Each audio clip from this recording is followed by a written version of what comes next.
Welcome, everyone. Today, I want to discuss a very important topic on this $100 trillion wealth transfer. And it is not governance, but a main part of the governance. It is succession. And my today's guest, Dan Voss, is just I would call it just a leader in this topic, a thought leader as well. And succession itself, I don't use the term succession. I use it just as a transition, as a very important part of a successful transition from one generation to the next.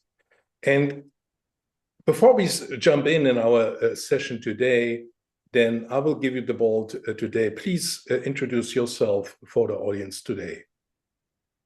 I'd be happy to, Jan, and thank you for the invitation to join this series.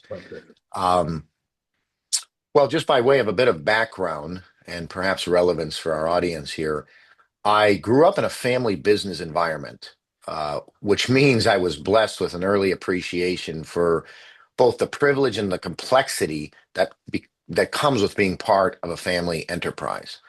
I was particularly motivated by my father's work ethic, and very high integrity and entrepreneurial spirit. And so I decided to launch my first company, which was just a humble little landscaping business when I was 13 years old. And that was really the first demonstration of an enterprising and an entrepreneurial spirit that I realized was in my DNA. So building on that, I spent professionally 2 decades leading and scaling organizations in the telecom, software, and ed tech sectors, from $10 million startups to billion-dollar enterprises. And this experience taught me how leadership and governance and talent systems have to evolve as organizations mature.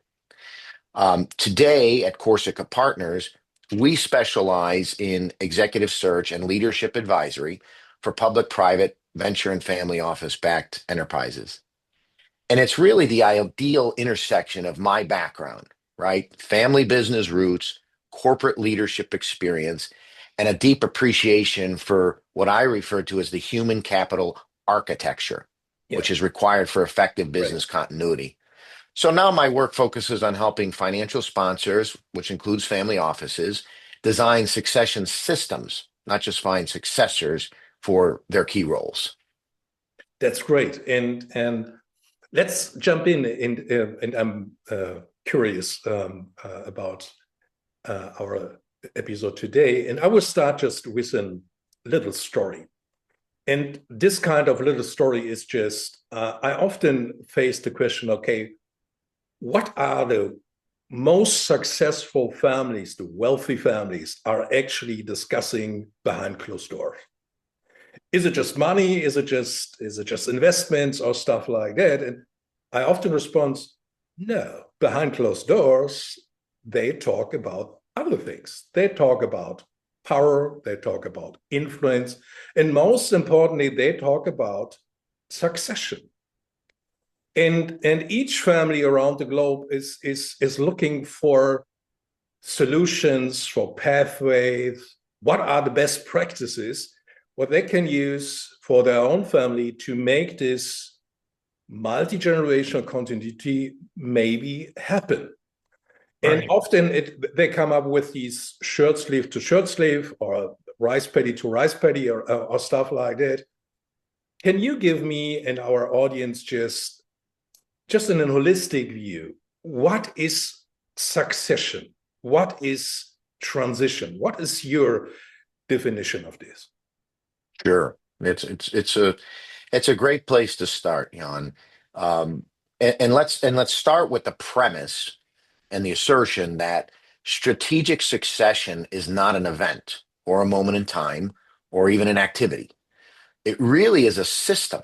It's a system that renews the family enterprise across generations.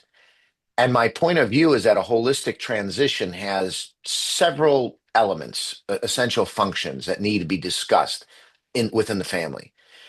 The first one that maybe we start with is purpose clarity, right? Every succession must begin with the family's why. This purpose and values act as the compass for all of these decisions and all of these discussions. So without it, transition becomes tactical and reactive, which is not what a family office needs or aspires to have. Then you have the governance architecture, which you talk about in your sessions and you've written about. This is where clear decision rights are established across the family. Family, ownership, boards, management, governance is where most transitions fail. Public sector, private sector, family offices, because ambiguity overwhelms even good intentions, right? Right. And Right. so I would add it dilutes trust across stakeholders when you have ambiguity. So clarity is really important. It's an important value, and I think it's a discipline that needs to be prioritized in these conversations. The other area that won't come as a surprise is leadership development and bench strength. A mistake that a lot of families and organizations make is thinking about the outcome of succession as picking a successor, when really it should be about building a pipeline of talent for all key roles. And then families need a methodology for assessing readiness and filling those capabilities and supporting the rising generation, which sometimes you refer to as, the next gen. Um, and then I guess I would, maybe round out with the continuity of family capital, referring back to our friend Jay Hughes' model: human, intellectual, social, spiritual, and financial. All of these must be strengthened and aligned. So the financial capital alone cannot sustain continuity. Um, that's kind of how I see it coming together. And just to put an exclamation point on the importance of transparency, which you and I have spoken about previously, silence breeds anxiety, doesn't it, Jan? Yes. Families that communicate consistently and intentionally, they always experience a smoother transition because they're coming from a place of trust.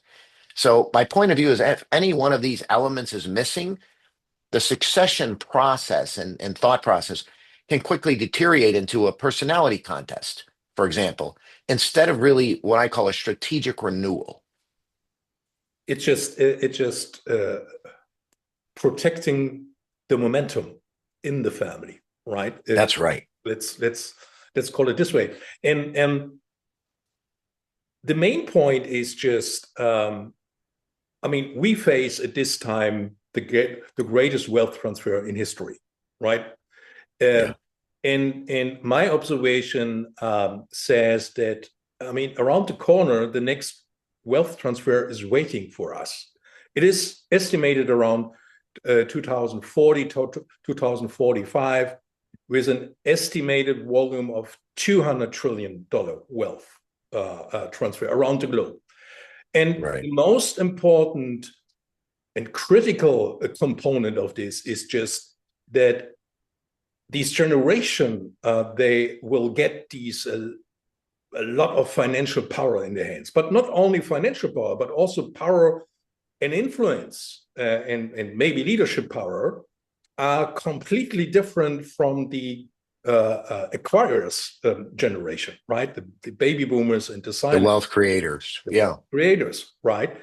And when you are talking about in succession system, these generations, these Gen Zs and millennials and the next generation they will be coming, they are very familiar in working in systems, right? And Yes. can you give us just a framework? How is these succession system look like? What are the main components of this system that families will not facing succession as an event, but as a system? Yeah, I think that, it's important, as we've spoken about before, that it's viewed as a systematic approach, right? So a system has people and process, platforms and technology Yeah. that all come underneath the support of the mission and the objective.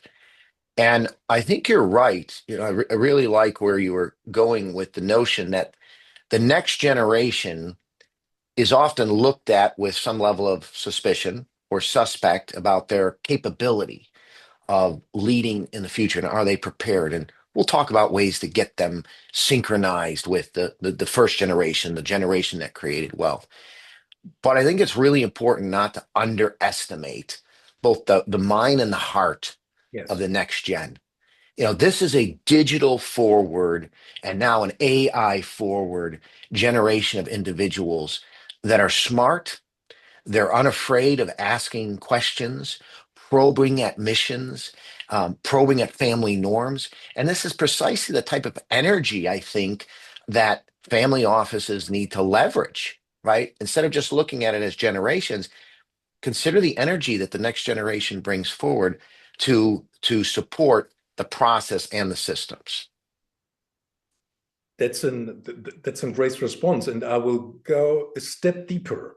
And Hmm. this kind of step is just who is actually responsible for these successful succession or transition. Yes, uh, the family board or constitution or the family council, but who is actually responsible from your experience? And maybe if we take an outlook, who will be responsible to implementing the systematic approach? Is it just the family office?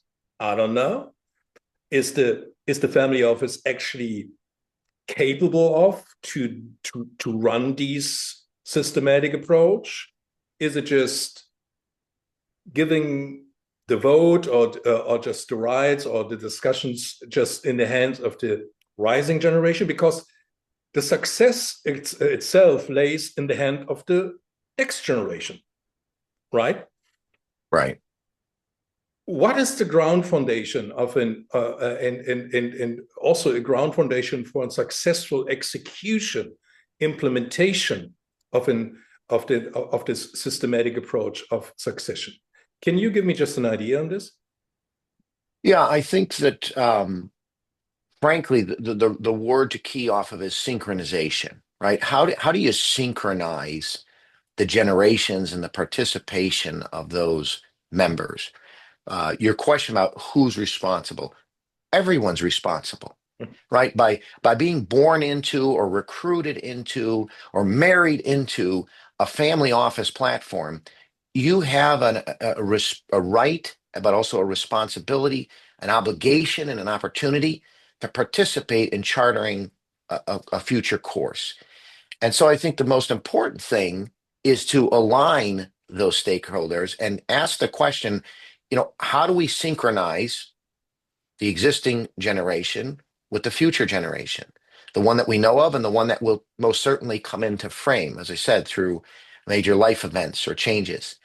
So the way I think about this is the next generation is not just the future. As I said earlier, they're the present energy Yeah, of the family enterprise. And their energy is essential to the vitality of that enterprise. But this synchronization requires, my point of view, deliberate design, not hope.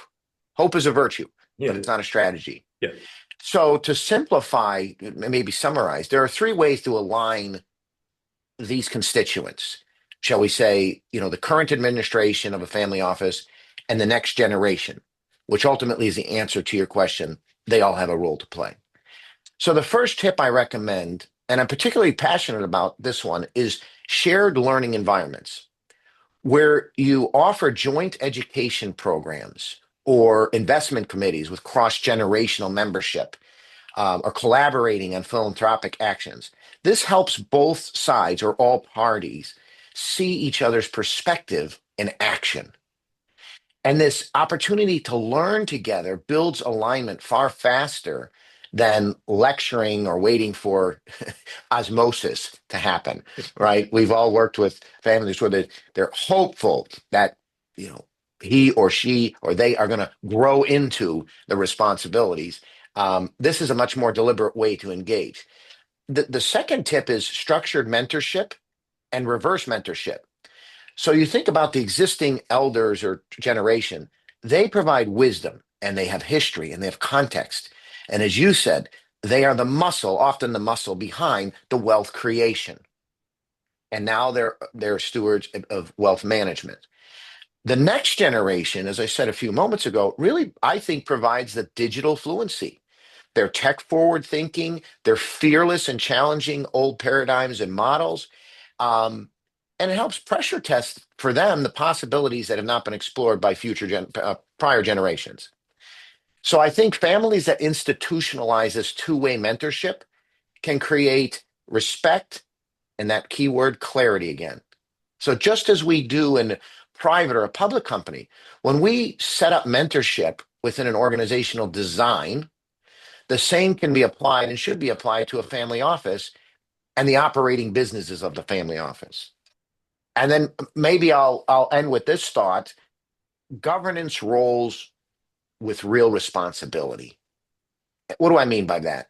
It may seem subtle, but it's quite a profound choice that must be made. You can't synchronize generations if one is symbolic and the other is dominant. So you've got to give next gen structured roles, observer seats, committee assignments, leadership roles, real leadership roles. Let them get in there and make mistakes and learn from those mistakes. This helps create competence and confidence. So it's not a handing of the torch, it's an earning of the torch.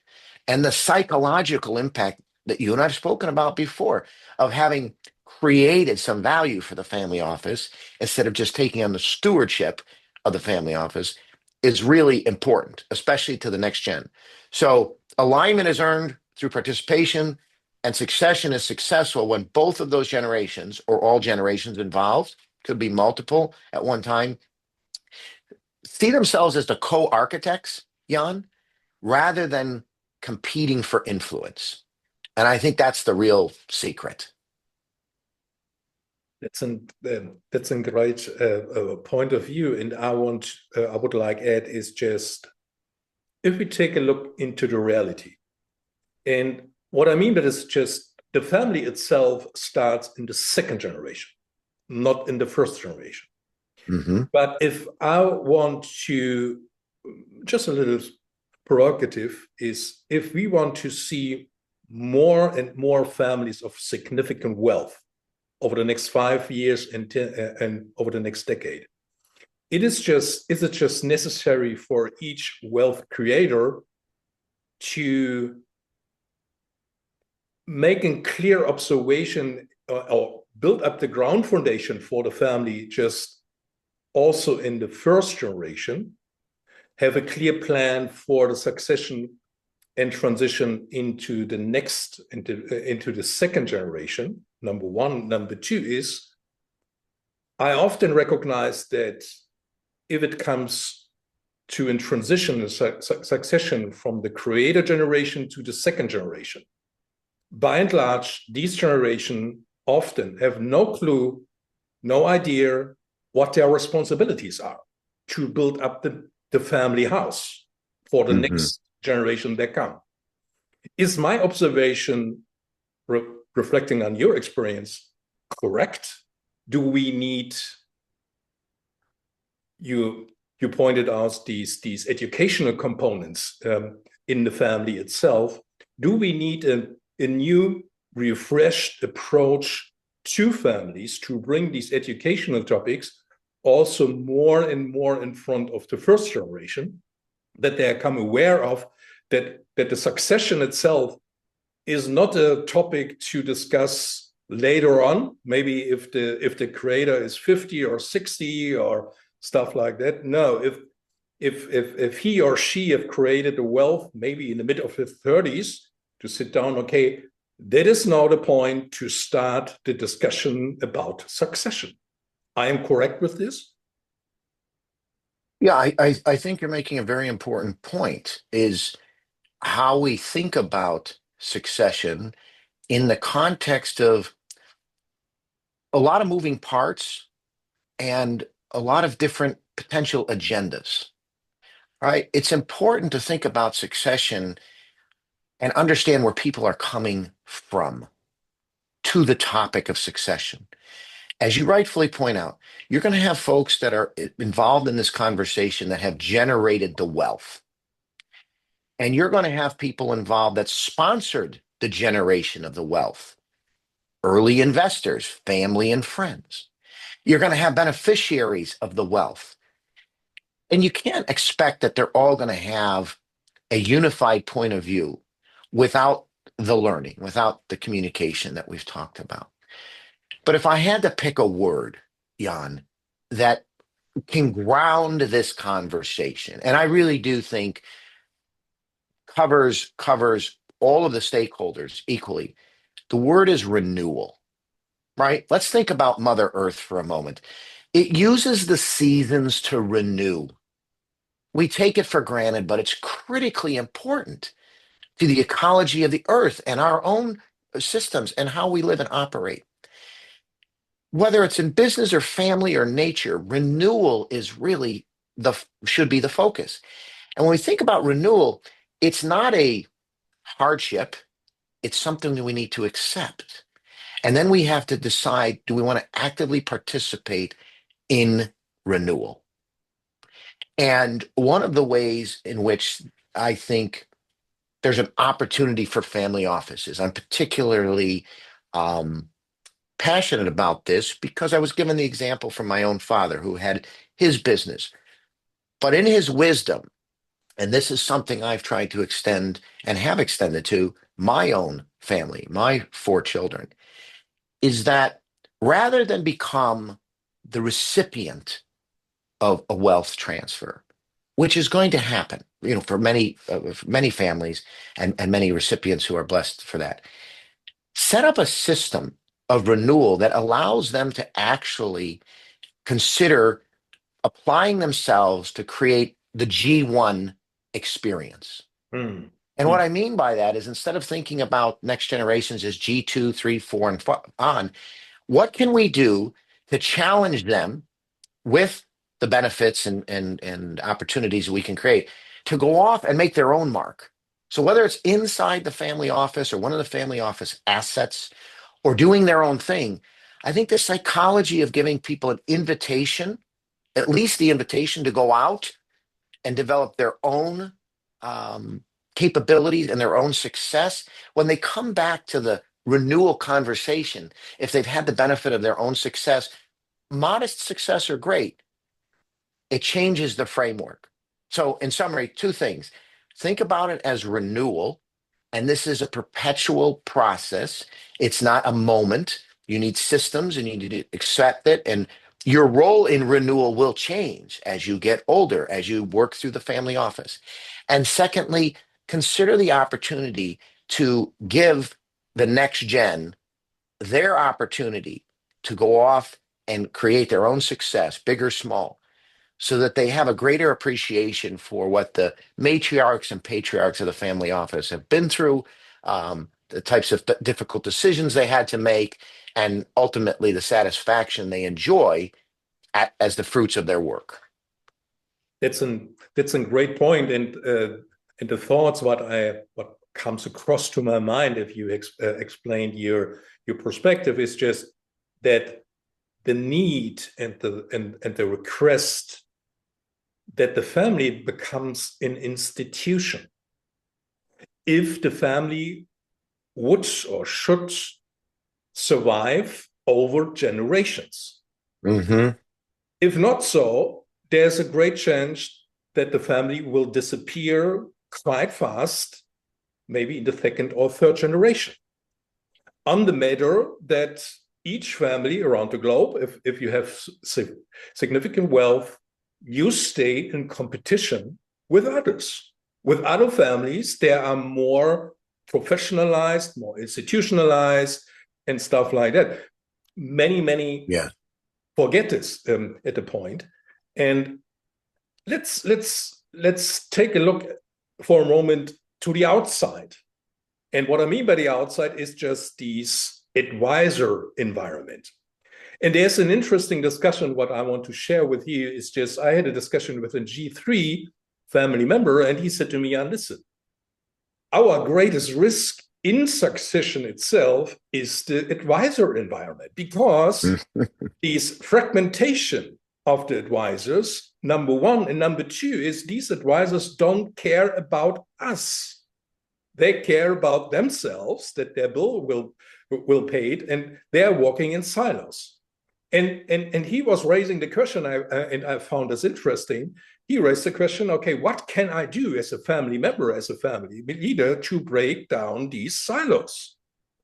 And also in regards, he have started in changing the advisors from his parents and was looking for his advisors. And can you give me just your indication? What is the risk? What is laid down in the advisor environment when it comes to succession? Yeah, this is a great point, Jan, for the audience to consider, because it is one of the silent killers of a smooth transition. Families often have, and almost, admittedly must have, wealth advisors, tax experts, attorneys, investment teams, coaches, trustees, etc., all working independently. And in ideal situations, there's some coordination taking place, but they have different incentives, to the point that your G3 client was making. Different incentives, different biases, different timelines. So the result is fragmentation. It's inconsistent messaging and sometimes overwhelmed members, like the G3 saying, what do I make of this? Yeah. So the solutions, my point of view, is requires integration, transparency, and once again, clarity of roles. Here's what I mean by that. And I would also say there are emerging tools and platforms that actually help family offices organize and visualize all of these advisory resources in one place. Call it a dashboard, right? A common dashboard. And this is massively valuable to everyone, and particularly when there is a sudden loss within the ecosystem, such as the passing of a key family member or a long-standing advisor. That is really the greatest unknown and fear, aging out, right, of family members, but also advisors. So here's a few tips that you could be valuable and helpful to our audience that I have seen work. First of all, is the creation of a chief advisor or a team captain, if you will, model. Yeah. So this would be one senior advisor or family member executive, family office executive, who is responsible for synthesizing information and aligning these professionals, creating this dashboard for visibility, ensuring and consistency across the family office. This is very common, I will tell you, among high-performing family offices, and it mitigates a lot of conflicting counsel. You've got to have that team captain. Any sport, profession, or industry has this. The second piece is a unified governance charter. We spoke about governance earlier, right? This is the single document that outlines the purpose and the roles and authorities and decision rights of all the advisors. So it's clear to all the stakeholders in the family. It's also clear to the advisors that are influencing and supporting the family office. You got to back that charter up with what I'll call advisor cadence, a regular meeting, a regular routine where all of these advisors, tax, legal, investment, across the family office, come together, and this coach or captain is leading the conversation and making sure that things are coordinated. I got to tell you, families should require this, not hope for it. They have to make this a priority and commit to the cadence personally. And committing to a cadence requires discipline. So that's why it's often overlooked or maybe not prioritized the way it should. And of course, professionalization of the family office. If you hire executives with experience in complex portfolios, in complex systems, they will bring discipline. They will reduce the dependence on those external advisors. So that, because continuity planning is part of what professional leaders do. And so if one falls down or one ages out or one is just not aligned with the future leadership of the business, it's not fatal, right, to the family office. So I would assert fragmentation is not a technical problem for family offices. It's a governance problem. And so integration is something that of these advisory resources must be mandated. It's not a suggestion. I'm absolutely with you, and I would like at this point, just from my experience, is just also if the family succession is starting, also the advisor succession should be monitored and should be started. right? It should be a great failure if you are renew your family ecosystem, but you rely on these old resources, what you are picking up just as advisors. I can remember, if we have prepared our conversation today, was just a very important point. I mean, how is these daddy advisor or mommy advisor preparing me as the next generation, and how I can succeed with your advisor, because you was the advisor for my parents, right? And where is your successor on the advisor side, that we as a family ecosystem can be evolve, can be thrive through prosperity? That is just the goal on this. Maybe it could be very complicated, but it is a very main part also to become a very strong, resilient institution as a family, right? To bring new resources also from outside in, because you need them. You need new resources, a new allocation on advisors to make these succession or transition, in the end of the day, very, very successful and also profound. And yes. And I think, if I may, Jan, you're calling out an important point. I hope that our listeners today, if they take nothing else to key off of in the content that we're discussing, that they write the word renewal down and make a shift from thinking about, language is powerful. When we say start succession or stop this, that's an expression of energy.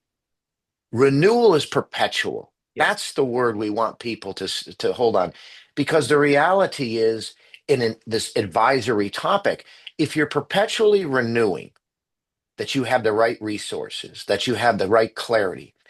Well, it may be the case that the advisors of G1, to start there, start with G2. G2 should get some exposure and experience, but the consistent renewal will allow them to know when that advisor has aged out, served their purpose, no longer brings to the family the types of skills and experience they need. And it's less dramatic, because it's a renewal and a shift, right, instead of a start and a stop. And I will tell you, in working with the generations that follow wealth creation, it really weighs heavily on them. The awesome importance of what they're taking on, and then unnecessarily, but logically, understandably, what do I do with these advisors that were hand selected by my mother, father, grandfather? How do I not betray that trust and confidence? So by giving them the tools and the platform of thinking about this as renewal, it can be an iterative decision instead of something that's abrupt. And I think, you're really spot on and right to call this out as something that those subsequent generations wrestle with. Yeah, it's a great point. And I will build up the bridge for our episode number 2, because just for you in the audience, Dan and I, we have considered to make this very important topic not only addressed on one discussion today. We will have 2 episodes will follow, and the bridge into the second episode with you, Dan, is just is a short outlook. What is our audience just can expecting from the second episode, if we want to move in successful examples, just also from royal families, because they are very profound. They are existing over centuries, right? And they are very institutionalized when it comes to succession itself.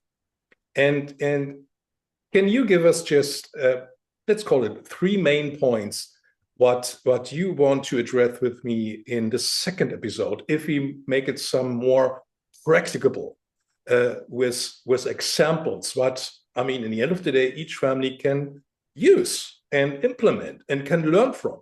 Because that is the good thing, or that's the benefit of our time today, that many successful examples are available. You can read about this, you can hear about this, and you can use it also for your family as well. So can you give us just 3 main points what you want to just in episode number 2 with me? Yeah, I think that things that could be helpful for the audience, which are a natural continuation of the conversation we're having today, is to focus. If you ask 3 things, it's really important to think about alignment of values and purpose.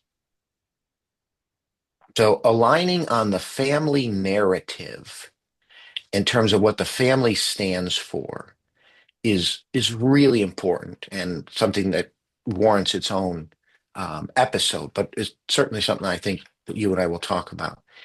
I think we'll look at the role that culture plays in a family office and how you make that clear in terms of setting and influencing decisions. And yet at the same time, you don't use it as an excuse or a shield to keep you from evolving as a family. And then finally, as I've advocated in previous sessions, thinking about how you go about the task, really the necessity of creating a system of renewal for the family offices. And that system is people and platforms and technology and a cadence. All of those elements are part of that system. But to oversimplify, I think those are the 3 key areas that we should expect to continue to speak to the audience about.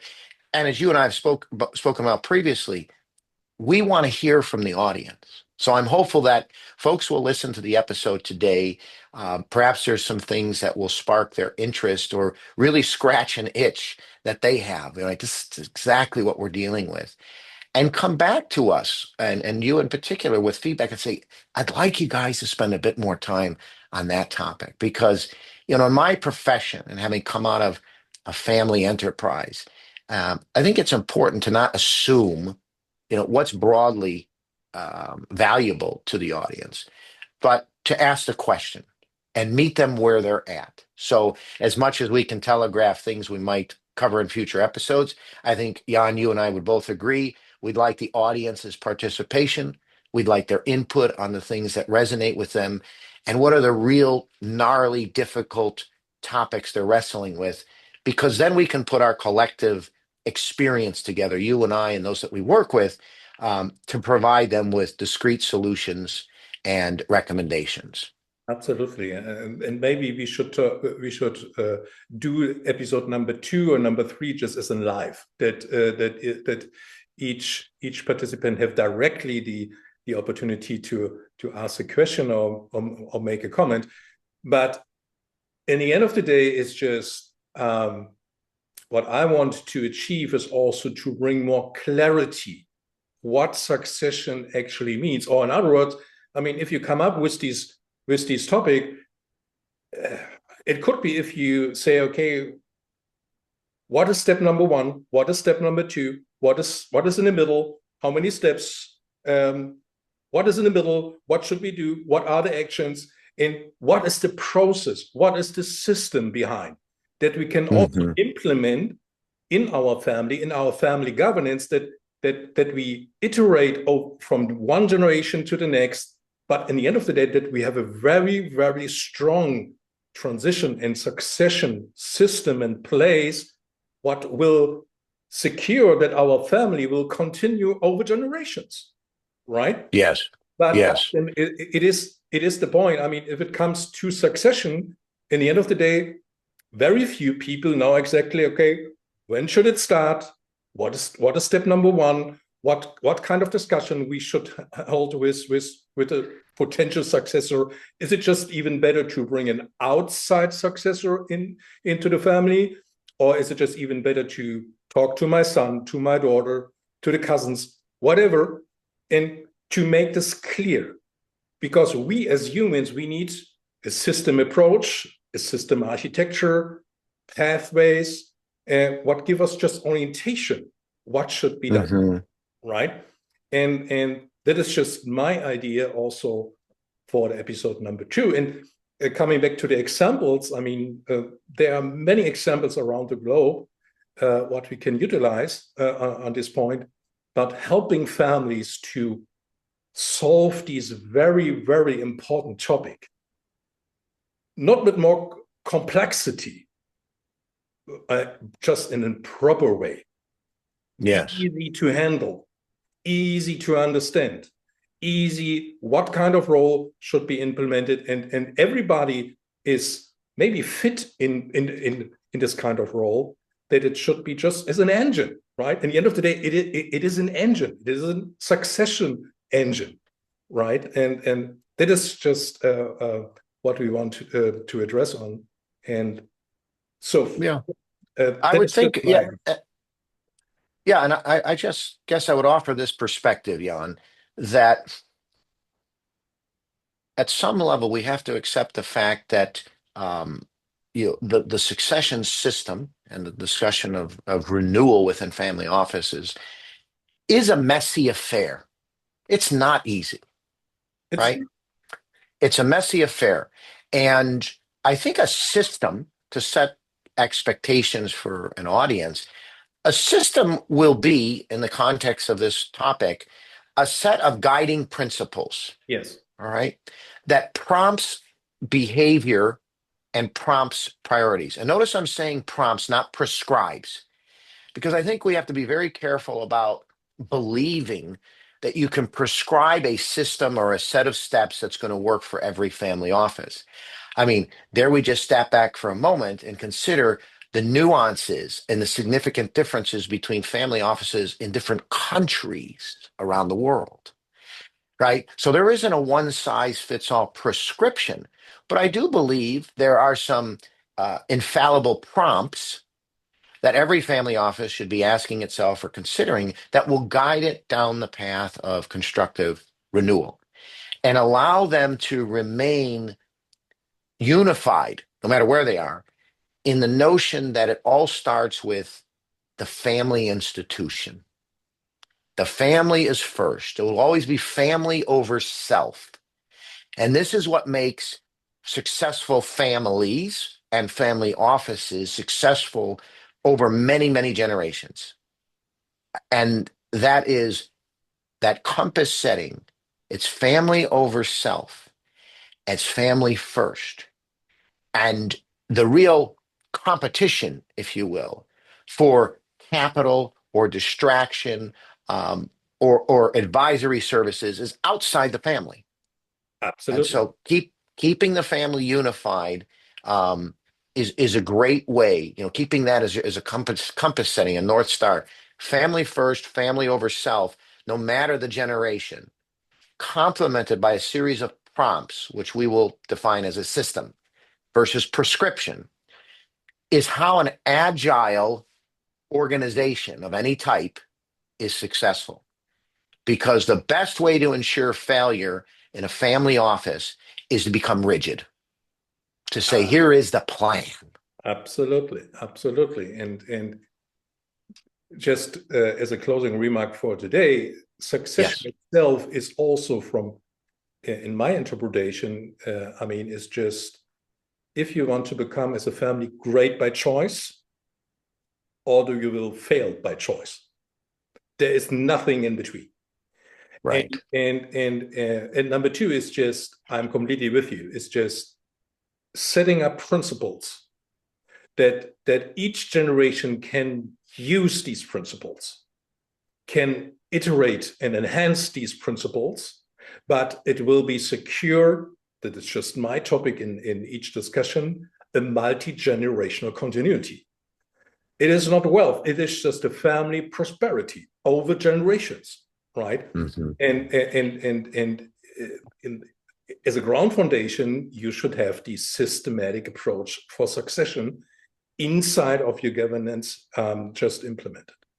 So for today, it was my great pleasure, Dan, and I look forward to our episode number 2. And for all listeners in the audience, please use just the comment section below our episode today. Put your question and we will address this in our episode number 2. And I will consider just to make it live, and then we have a broader audience maybe with us.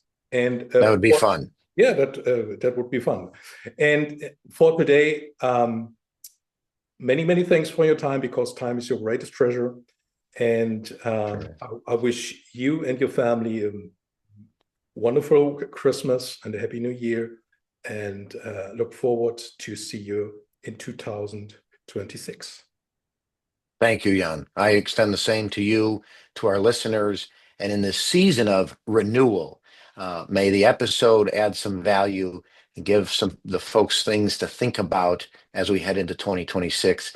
And as you have already noted, we look forward to seeing them and speaking with them and answering their questions as we roll into 2026. All the best, everyone. Many thanks, Dan.